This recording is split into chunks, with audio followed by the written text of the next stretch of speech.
সেপিওসেক্সুয়াল মানুষ কাদের বলা হয়? সাধারণভাবে মানুষ সৌন্দর্যের পূজারী হয়।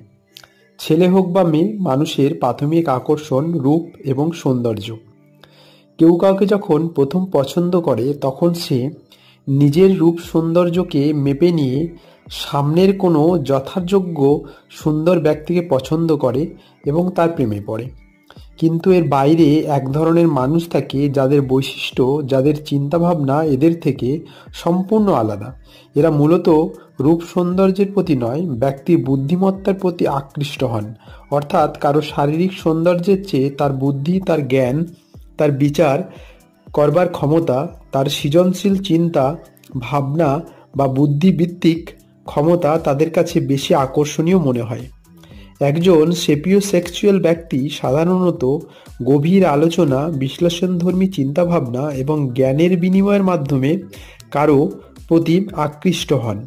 তাদের কাছে বাহ্যিক সৌন্দর্যের চেয়ে কারো জ্ঞান, চিন্তাধারা, বুদ্ধিভিত্তিক গভীরতা বেশি গুরুত্বপূর্ণ।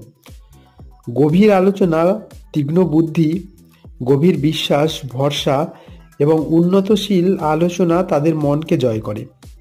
সহজভাবে বললে সেপিওসেক্সুয়ালেরা হৃদয়ের চেয়ে সামনের ব্যক্তির মস্তিষ্কের প্রতি বেশি টান অনুভব করে এবং এরা যখন কাউকে ভালোবাসে তাকে স্বাধীন রাখে, তার কেরিয়ার বানাতে সাহায্য করে, তাকে নিজের পায়ে দাঁড় করাতে চায় অন্তিম পর্যন্ত।